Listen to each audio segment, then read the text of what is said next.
Hello and welcome to Learnin Your Library. This is Kent Carrico. I'm your instruction librarian, and I'll be your guide through the 6-part tutorial called Learnin Your Library. We're going to start out with starting out, which I'll attempt to show you basic places in the library website itself. Then we'll go to searching topics. We'll talk about how to search for topical areas and where the databases reside. We'll talk about requested articles, which means when you do search for topics, often you will find that there is either full text or there's no full text, but you can request the full text. Then we'll talk about searching books, because in the world of digital access, books are still relevant. And not only that, but we do have over 70,000 e-books. Searching from citation, so that when your professor gives you a list of citations and articles he wants you to find and to be able to read for your coursework, or when you're doing your review of lit and you have a citation, you want to find where the article, if we have it, is located. You'll need to know about searching from citation. Then finally, I'll show you the series of guides we produce called Library Guides, and all of these reside within the lovely confines of your library website. So let's take a look at the library website right now. The URL is almost identical to the university website. It's ben.edu. For the library, then you put a /library, and this is where you show up. On the very top quarter of the website, you'll notice the Ben University logo, the future students, the current students, the faculty and staff tabs. That's all a way of getting back into content on the university website. Below that, from library and library home down, this is all the default page of the library's website. Okay? On your left-hand side, you have library home, about the library, archives, special collections, library services, and resources for faculty. Some of the most important things to note are library home will always get you back to this page no matter where you are in the library website itself. Click on About the Library and you can get a couple of top pieces of information. First, click on Hours of Operations. As a university, we are both a traditional university going with semesters that begin like the end of August and go through early in December. And we're also a non-traditional university where we have quarters and different spaced semester hours for off-campus, adult programs, and all of our graduate programs.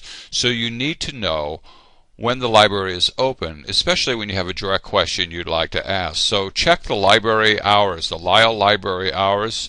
That's our Ben University main library site.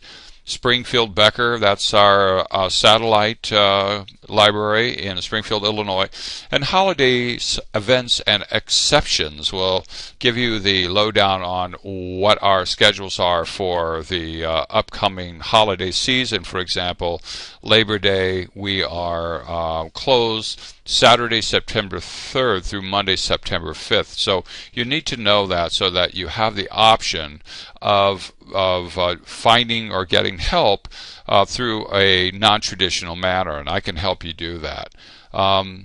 There's our staff directory, which is a listing of all of the professional librarians and many of the staff at the Benedictine Library. Some of the people that you'll see there besides myself, Kent Carrico, and my office number, people like Ariel Neff, Instruction and Science Reference Librarian, people like Sue Peterson and Mark Kroll are all very, very experienced, capable reference librarians that can assist you. And you can call them directly, or you may talk to them through the reference desk phone number. You can also email any one of us at any time that you care to. Emails are very easy through the Benedictine system. For example, my email address would be kcarrico@ben.edu. that email address will always get to me because I carry around a lovely little device called a BlackBerry, given to me by the university, to use especially for many of the distance students who are working in the evening when the library hours are when they're not open, or on weekends when often it's maybe more difficult to get a hold of a librarian. My email also comes to my BlackBerry, and at any time you can send me an email, and I could be shopping for groceries at Whole Foods, and I will get an email where I have a student that needs some help. I can also be contacted and called through my BlackBerry as well. And take advantage of the fact that I take seriously students who call me or text me. And you can reach me, and here's my number. This is almost any time at all. 630-487-1788. If you want to text me, I can accept your texts. If you text me and want me to call you back, send me your phone number. Emails are a good way of, for example, let's say you're working Saturday evening, it's fairly late, you want to go to bed, but you have a question that's bothering you. If you send me an email, I always check my emails before I go to bed, and when I get up in the morning, and I answer questions from students the very first thing. So there's a very good chance that Sunday morning I would have some sort of answer for you or be able to assist you in some way. And also, please feel free to call me if you really have a complex question, as more complex information is easy to disseminate through just conversation. No matter how technology races forward, conversation is still the best way to express very complex information. Okay, so that's our list. Ariel Neff also has a great deal of knowledge on technology and the use of technology in the application of research. And being a science librarian, she's bright, and she can help you out in many different ways. We also have this little green and pink chat button. If you click on that chat button, let's say you're in the middle of researching and you're in the middle of something. If you click on the chat button, you will have the chat widget come up, and the little green should be either available. This says chatty, but it's the same difference. It's allowing you. The green light means go. There's a librarian on that will take your chat question. So use the system because it's extremely helpful to have a real quick question answered, or throw a URL in it. Send it to the librarian, let the librarian kind of check out what it is that you're trying to get information from. And the librarian can also send you back a URL that may take you to a site or take you somewhere that would assist you quickly with your question. So take advantage of it. On the left-hand side, notice we have circulation and reference. Those are old school names, but they still apply.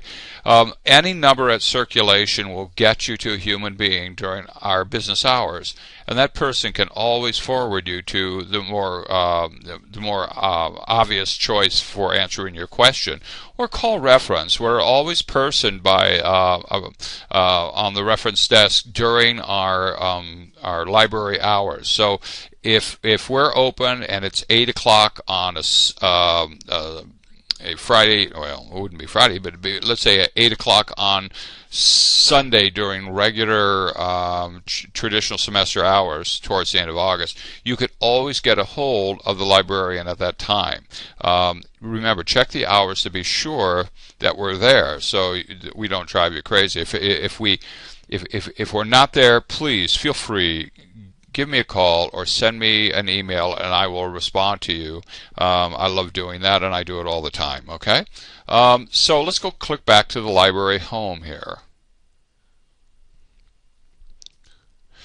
Other services that we provide through here. Okay. Any kind of basic question. For example, what is your library ID number? Look under here at facts or news. Facts says what is our library ID, and if we click on the read more area, it sends us to the LibGuides or the tutorial on PU Basics.